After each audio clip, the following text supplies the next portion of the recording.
आमिर उस्मानी ने लिखा है, जो मरहलों में साथ थे वो मंजिलों पे छट गए, जो रात में लुटे न थे वो दोपहर में लुट गए। मगन था मैं कि प्यार के बहुत से गीत गाऊंगा, जबान गुंग हो गई, गले में गीत घुट गए। कटी हुई है उंगलियां, रुबाब ढूंढता हूं मैं, जिन्हें सहर निगल गई वो ख्वाब ढूंढता हूं मैं। ये कितने फूल टूट कर बिखर गए, ये क्या हुआ? ये कितने फूल शाखचों पे मर गए, ये क्या हुआ? बड़ी जो तेज रोशनी, चमक उठी रविश रविश, मगर लहू के दाग भी उभर गए, ये क्या हुआ? इन्हीं छुपाऊं किस तरह नकाब ढूंढता हूं मैं, जिन्हें सहर निगल गई वो ख्वाब ढूंढता हूं मैं। कहाँ गई वो नींद की शराब ढूंढता हूं मैं। नाज़रीन, मैं हूँ यासिर रशीद और आप मेरा व्लॉग देख रहे हैं। नाज़रीन, आज एक अच्छा और दानिशमंदाना फैसला किया गया, एक मशवरा दिया गया जिससे हालात को बेहतर और पार्टी पोजीशन को वाज़ेह किया जा सकता है। वो मशवरा दिया गया सदर आरिफ अलवी की जानिब से इमरान खान साहब को। मशवरा क्या था कि इमरान खान साहब 9 मई के वाक़यात की खुल के मज़म्मत करें, वाक़यात में मुलव्वस अनासिर के ख़िलाफ़ सख्त कार्रवाई का मुतालबा करें।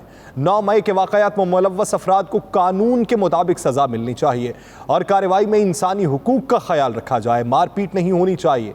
सदर ने मजीद कहा कि इमरान खान ने जनरल आसिम मुनीर की आर्मी चीफ तैनाती की मुखालिफत नहीं की थी। उन्होंने कहा था कि जनरल बाजवा से कह दें कि इदारा जिसे आर्मी चीफ बनाना चाहे उसे कबूल करेंगे। यानी एक पार्टी पोजीशन या एक शख्सियत की पोजीशन को वाज़ेह करने की कोशिश की गई है।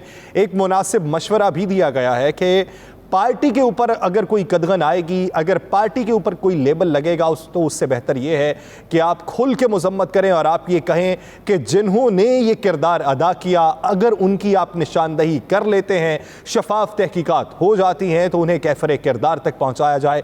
पार्टी का उससे कोई लेना देना नहीं और ये बिला तफरीक कार्रवाई होनी चाहिए, चाहे वो पार्टी का कोई रहनुमा हो, चाहे पार्टी का कोई वर्कर हो या किसी भी तरह से कोई शरपसंद अनासिर हो। आप मुतालिबा करें कि इसकी शफाफ तहकीकात हों और करार वाकई सज़ा दें। दूसरी जानिब मैंने कल के व्लॉग में ये बात की थी कि लोगों को तोड़ने की कोशिश की जाएगी, लोग टूटेंगे। एक नज़रियाती पार्टी बनने जा रही है पाकिस्तान तहरीक इंसाफ की, और उस नज़रियाती पार्टी में कौन कौन शामिल होगा बिलखुसूस इस पे नज़र रखने की ज़रूरत है। और दूसरा ये, मैंने ये बात की थी कि वो लोग जो खाइफ हो गए थे पाकिस्तान तहरीक इंसाफ से, वो लोग जिन्होंने राहें जुदा कर ली थी, और वो लोग जो इलेक्टेबल्स कहलाए जाते हैं लेकिन वक्त के साथ साथ वो अपनी छावनी तब्दील कर लेते हैं, अपना घोंसला तब्दील कर लेते हैं, वो लोग अब पार्टी से छटना शुरू हो गए हैं, पार्टी से पीछे हटना शुरू हो गए हैं। अब इसका फ़ायदा पाकिस्तान तहरीक इंसाफ को क्या होगा या नुकसान होगा, ये एक बुनियादी सवाल है। मेरी नज़र में पाकिस्तान तहरीक इंसाफ को इसका फ़ायदा होगा अवामी सतह के ऊपर, क्योंकि अवाम के अंदर एक ये बात पाई जाती है कि पाकिस्तान तहरीक इंसाफ के चेयरमैन इमरान खान साहब अपने करीबी रफ़का की वजह से या उनकी सिफारिशात की वजह से कुछ ऐसे लोगों को टिकट्स दे देते हैं जो लोग इलेक्टेबल्स की सियासत करते हैं, वो लोग जो सिर्फ पैसे को देखकर या पार्टी के रुझान को देखकर या अवामी रुझान को देखकर अपने घोंसले तब्दील करते हैं, उन्हें पार्टी से अलहदा करना चाहिए। और पाकिस्तान तहरीक इंसाफ ने इसी तनाजुर में कुछ नए लोगों को भी टिकट्स दिए थे। जो नए लोगों को टिकट्स दिए गए उनमें से देखना है कि कितने लोग पार्टी से अलग हो रहे हैं। मुल्तान में जनूबी पंजाब से ताल्लुक़ रखने वाले 8 से 9 तहरीक इंसाफ के रहनुमाओं ने एक प्रेस कॉन्फ्रेंस में 9 मई को पेश आने वाले वाक़यात की मजम्मत करते हुए पार्टी छोड़ने का ऐलान किया। अब उन्होंने कहा कि हम पार्टी छोड़ रहे हैं।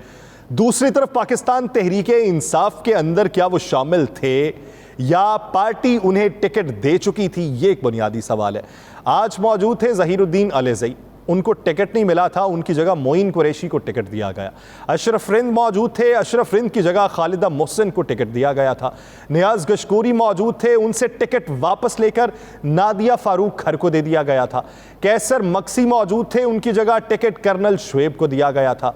अब्दुल हई दस्ती मौजूद थे, उनकी जगह पहले अजमल चांडिया फिर जाम यूनस को टिकट दिया गया। ऑन डोगर मौजूद थे, जिनकी जगह जमशेद दस्ती को टिकट दिया गया। अलमदार कुरैशी मौजूद थे, जिनकी जगह पहले इकबाल पताफी और फिर इमरान धनोतर को टिकट दिया गया। जहांजेब वारन मौजूद थे, जिनकी जगह अहमद यार वारन को टिकट दिया गया। सज्जाद छीना मौजूद थे, जिनकी जगह मुज्तबा मेतला को टिकट दिया गया था। तो ये वो तमाम तर लोग मौजूद थे जिनको टिकट्स नहीं मिले थे। अब इस पे कुछ लोग ये राय रखते हैं, कुछ सियासी पंडित भी, तज्जियाकार भी, कि अगर ये टिकट्स जो हैं ये तब्दील भी हो जाते हैं, ये कुछ लोग जो चेहरे हैं ये पार्टी से हट भी जाते हैं, इस बुनियाद पे हटें कि पार्टी जो है या हम लोग जो है ये रियासत मुखालिफ इक़दामात के हामी नहीं हैं, हम रियासत के किसी सुतून के मुखालिफ कोई भी तहरीक का हिस्सा नहीं बनेंगे, तो ये खुशाइंद बात है, नहीं बनना चाहिए। रियासत के किसी सुतून के खिलाफ या रियासत के रेट को चैलेंज नहीं करना चाहिए। लेकिन इससे पाकिस्तान तहरीक इंसाफ को फ़ायदा क्या होगा? पाकिस्तान तहरीक इंसाफ के कुछ नीचे जो तबके वाले लोग हैं उनको टिकट्स मिल सकते हैं। अब ये मामला तो वो है कि जिस पे बहुत से नए लोगों को मौके मिलेंगे। पार्टी तोड़ दी गई तो पार्टी का मुस्तकबिल जो है वो रिलाय करता है नए लोगों के ऊपर। लेकिन जो मंजरनामा वज़ा किया जा रहा है, अब उस तरह का आपको कोई भी मौका नहीं, मंजर नहीं देखने को मिलेगा कि जिसमें रिटेलिएट किया जाए कारकुनान की जानिब से। कारकुनान को ठंडा करने की कोशिश की जा रही है और कारकुनान बिल आखिर किसी हद तक ठंडे हो जाएंगे। इलेक्शन होगा, इलेक्शन लेवल प्लेइंग फील्ड पे होगा, और लेवल प्लेइंग फील्ड कौन सी है वो मैं कल के व्लॉग में तफसीलन बयान कर चुका हूँ कि अगर एक इदारे के मुकाबल पाकिस्तान तहरीक इंसाफ अपना नैरेटिव बनाना चाहती थी और किसी हद तक उन्होंने बनाया और अब वो उसका खुमियाजा भुगत रही है, तो एक नैरेटिव वफाकी हुकूमत में मौजूद तमाम इत्तेहादी जमातें अपनाना चाह रही हैं एक इदारे के ख़िलाफ़, और उसका खुमियाजा वो भुगतेंगी नहीं। उन्हें ये लगता है कि अगर फैसला उधर से कोई उनके मुखालिफ आता है तो वही उनका पॉलिटिकल नैरेटिव होगा और वही उनके लिए बेहतरी का सामान होगा। अब वो बेहतरी का सामान उन्हें कितना अरसा फराहम रहता है, ये बुनियादी तौर पर सवाल है। ये जो पकड़ धकड़ जारी है, इस्लामाबाद हाई कोर्ट ने पाकिस्तान तहरीक इंसाफ के रहनुमा शाह महमूद कुरैशी को रिहा करने का हुक्म दे दिया। 3 MPO को ऑर्डर कलअदम करार दे दिया गया। शाह महमूद कुरैशी को बयान हल्फी जमा करवाने की हिदायत की गई है और अदालत ने शहरियार अफरीदी की अहलिया को भी रिहा करने का कहा। जस्टिस अरबाब अतहर ने ये रिमार्क्स दिए हैं कि अदालत जिसको रिहा करे उसे दूसरे चक्रों में गिरफ्तार किया तो उसके फिर नताइज होंगे। ये दूसरे चक्रों से मुराद क्या है? क्योंकि आप ये देखिए कि ज़ैनब मज़ारी जो हैं, ईमान मज़ारी जो हैं, वो अपनी माँ को 3 बार छुड़वा के लाई हैं और तीसरी बार फिर से उन्हें गिरफ़्तार कर लिया गया, शीरी मज़ारी साहिबा को। अब शीरी मज़ारी को 12 गिरफ़्तार किया गया, अली मोहम्मद ख़ान को गिरफ़्तार किया गया, दीगर रहनुमाओं को गिरफ़्तार किया गया। वो एक गिरफ़्तारी उनकी ख़त्म होती है, फ़ैसला आता है, फिर किसी और मुकदमे में गिरफ़्तार करने के लिए बाहर पुलिस मौजूद होती है। और आज वाज़े तौर पर इस्लामाबाद हाई कोर्ट ने कहा है कि अगर किसी और चक्रों में गिरफ़्तार किया गया तो फिर उनसे बाज़पुरस की जाएगी। उधर पेशावर हाई कोर्ट ने पुलिस को 30 मई तक MPO के तहत गिरफ्तारियां करने से रोक दिया, गिरफ्तार मुलजिमान को रिहा करने का हुक्म दिया। अब ये मामला जात तो वो हैं जो पहले से गिरफ्तार किए गए लोगों के बारे में है, उनकी शनाख्त परेड का अमल इस वक्त जारी है। बयानात कुछ मंजर आम पे आ रहे हैं, फिर उनकी तरदीद भी आ जाती है। मियाँ इबाद फ़रूक का पहले बयान कुछ और तरह का आया, फिर जब पुलिस वैन के अंदर से बयान था वो कुछ और तरह का था। पंजाब पुलिस ने जो नया प्लान बनाया, पंजाब पुलिस के हाथों गुज़श्ता रोज़ होने वाला ज़मान पाक का मुहासरा ताहाल जारी है। पंजाब पुलिस ने ज़मान पाक जाने वाले तमाम रास्ते बंद किए हुए हैं। ज़मान पाक के बाहर मौजूद PTI के कारकुनों के तमाम कैंप खाली हो चुके हैं। पंजाब पुलिस का मौक़िफ़ ये है कि फ़ौजी तनसीबात पर हमला करने वाले मुतअद्दिद दहशतगर्द ज़मान पाक में मौजूद है जिन्हें गिरफ्तार करना है। रास्ते बंद होने के बाद शहरियों को आमदरफ्त में शदीद मुश्किलात का सामना करना पड़ा। रुकावटों के बायस दफातर और तालीमी इदारों में जाने वाले बच्चे भी शदीद मुश्किलात का शिकार रहे। रुकावटों पर खड़ी पंजाब पुलिस की जानिब से शहरियों के साथ नारवा सलूक का मुजाहरा किया जाता है। शहरियों का क्या कसूर है? अगर आप किसी को गिरफ्तार करने पहुंचे हैं तो ये आईन और कानून की हुक्मरानी है कि आप एक आम शहरी के साथ नारवा सलूक रखें। अगर वो कहे कि मुझे इधर से जाना था तो आप उसे प्यार से समझाने की बजाय, उसे मामला फहमी के तहत बात आगे बढ़ाने की बजाय आप उसे गुस्से से डांटें और उसे धमकी दें। इस तरीके के इक़दामात नहीं होने चाहिए। निगरान वज़ीर इत्तलात आमिर मीर ने प्रेस कॉन्फ्रेंस करते हुए ये इल्ज़ाम आयद किया था कि अस्करी तनसीबात पर हमला करने वालों में से तकरीबन 30 से 40 लोग ज़मान पाक में मौजूद हैं। 24 घंटे के अंदर पुलिस के हवाले कर दिया गया तो ठीक, बसूरत दीगर ज़मान पाक पे ऑपरेशन करके इन्हें गिरफ्तार कर लिया जाएगा। अब हुकूमत पंजाब से मंजूरी के बाद गिरफ्तारी का सिलसिला शुरू किया जाएगा, जबकि ज़मान पाक में दहशत गर्दी के मामले में हिकमत अमली को मखसूस अफसरान तक महदूद रखने का भी फैसला किया गया।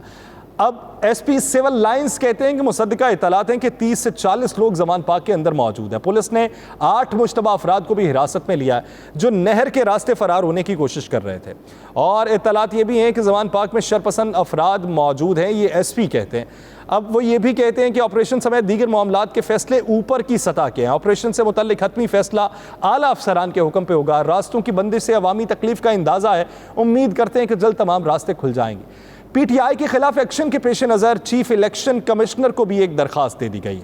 एक तरफ आप ये देखिए कि निगरान हुकूमत है, निगरान हुकूमत के इक़दामात हैं, निगरान हुकूमत के बयानात हैं और निगरान हुकूमत की आइनी पोजीशन के ऊपर भी बेशुमार सवालात मौजूद हैं कि 90 दिन से ज़ायद हुकूमत को हो गए तो आइनी पोजीशन उनकी क्या है, उनकी तरफ से जितने भी इक़दामात उठाए जाते हैं उनकी आइनी हैसियत क्या है, कानूनी हैसियत क्या है, जितने नए प्रोजेक्ट्स चल रहे हैं उनकी आइनी और कानूनी हैसियत क्या है या उनका मुस्तकबिल क्या है, ये बेशुमार सवालात हैं। और कहा यह जा रहा है कि मौजूदा वज़ीर आला या उनकी कैबिनेट जो है, जो निगरान कैबिनेट है, ये शहबाज शरीफ साहब की कैबिनेट से भी ज़्यादा मजबूत है। अब ये किस तनाजुर में कहा जा रहा है या किसकी सपोर्ट पे कहा जा रहा है, ये एक अलग मामला है। Chief election commissioner Sikandar Sultan Raja निगरान वज़ीर आला पंजाब मोहसिन नकवी से मिलने वज़ीर आला हाउस पहुंचे। दोनों की ज़ेर सदारत आला सतह का ब्रीफिंग इजलास मुनक्किद हुआ। इजलास में 9 मई के दहशतगर्दी की वाक़यात की शदीद अल्फाज में मजम्मत की गई। पाक फौज के साथ मुकम्मल यकजहती का इजहार किया गया। इजलास में चीफ इलेक्शन कमिश्नर और मेंबरान को एक सियासी जमात के 9 मई के दहशतगर्दी के वाक़यात में मुलव्वस होने के ठोस शवाहिद पेश किए गए। ये खबरों में चला कि एक सियासी जमात, अब वो एक सियासी जमात कौन सी है, वो पाकिस्तान तहरीक इंसाफ है। ब्रीफिंग में तस्वीर, वीडियोस, मैसेजिंग के सबूत फराहम किए गए। पंजाब हुकूमत ने इलेक्शन कमीशन को दहशतगर्दी में पीटीआई के मुलव्वस होने के सबूत दिए। निगरान पंजाब हुकूमत ने पीटीआई को कलअदम जमात करार देने के लिए चीफ इलेक्शन कमिश्नर को तहरीक इंसाफ के दहशतगर्दी में मुलव्वस होने के सबूत पेश कर दिए।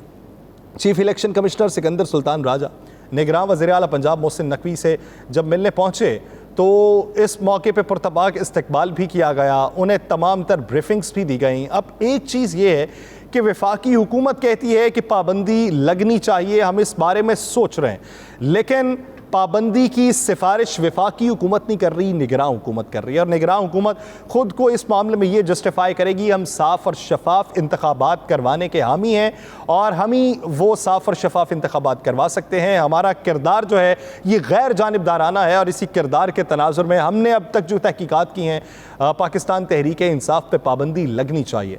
बताया गया कि जियो फेंसिंग के ज़रिए हमला आवरों और ज़मान पाक में मौजूद सियासी लीडरशिप के दरमियान राबितों के सबूत मिले हैं। सियासत की आड़ में घिनौना खेल खेला गया है और इब्तदाई तखमीने के मुताबिक 600 करोड़ रुपए का नुकसान हुआ है। फिर चीफ इलेक्शन कमिश्नर ने कहा कि निगरान वज़ीर आला मोहसिन नकवी की क़यादत में पंजाब हुकूमत ने मौजूदा सूरत हाल के तनाजुर में अवाम के तहफ़्फ़ुज़ के लिए बेहतरीन और जुर्रतमंदाना इक़दाम किए हैं। पंजाब हुकूमत की टीम से मुतमईन हूँ कि वह अपने फ़राइज़ दियानतदारी से अदा कर रही है। इलेक्शन कमीशन का मकसद आज़ादाना, मुनसिफाना और पुरअमन इंतखाबात कराना है। हमारा किसी सियासी जमात से ताल्लुक़ नहीं है और ना ही कोई सियासी मकसद है। हमने हमेशा मेरिट पर फैसले किए हैं। निगरान हुकूमत भी गैर जानिबदार है और फ्री एंड फेयर इलेक्शन उसका मैंडेट है। आम इंतखाबात के लिए सिक्योरिटी इक़दाम का दोबारा जायजा लेंगे। इलेक्शन कमीशन पंजाब हुकूमत को फ्री एंड फेयर इलेक्शन के लिए हर मुमकिन सपोर्ट करेगा। आपको किसी भी दबाव में आने की ज़रूरत नहीं है, हम आपके साथ हैं। इजलास में पंजाब में आम इंतखाबात के इनेकाद के लिए सिक्योरिटी इंतजामात का भी जायजा लिया गया और मौजूदा हालात के तनाजुर में सिक्योरिटी इंतजामात पर असर नौ नज़रसानी करने पर इत्तफाक किया गया। वही पंजाब हुकूमत है जिसकी फिर से आइनी हैसियत के ऊपर बेशुमार सवालात हैं। अब इसके ऊपर आप ये देखिए कि पीटीआई का मुस्तकबिल क्या है। पीटीआई का मुस्तकबिल यही है कि पीटीआई को दीवार के साथ लगाया जाएगा। एक पीटीआई से जो गलती हुई उसका खुमियाजा पीटीआई को भुगतना पड़ेगा।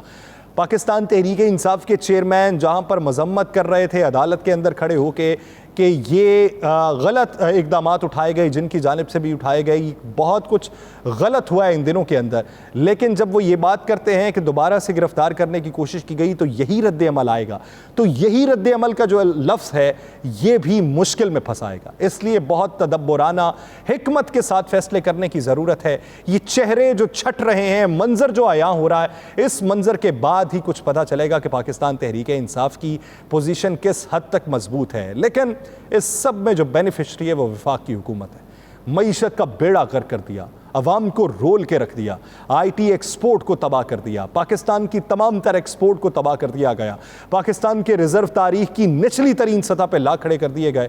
लेकिन फिर भी वो इस बात के ऊपर है कि हम मुल्क के अंदर हक़ हुक्मरानी जताने वाले हैं और हम मुल्क को बेहतर समत में लेके जाने वाले हैं। ये सब बीच में रुकावटें हैं। ये चाहे अदलिया हो, चाहे पाकिस्तान तहरीक इंसाफ हो, शरपसंद अनासिर हों, ये एक नया नैरेटिव चल रहा है जिसने वफाकी हुकूमत को एक ब्लैंकेट बेल दे दी है उन तमाम इश्यूज़ के ऊपर जिन इश्यूज़ के ऊपर अवाम आवाज़ उठा रहे थे। मईशत की ताज़ा तरीन सूरत हाल ये है कि IMF की एक तकनीकी मावनती रिपोर्ट के मुताबिक PSDP नाकाबिले बर्दाश्त है, क्योंकि मौजूदा मंजूर शुदा मनसूबों की लागत में इजाफे से पहले मुकम्मल होने में 1.5 दहाई लग सकती है, यानी 15 साल लग सकते हैं। लिहाजा इसे जारी रखना दुश्वार साबित होगा।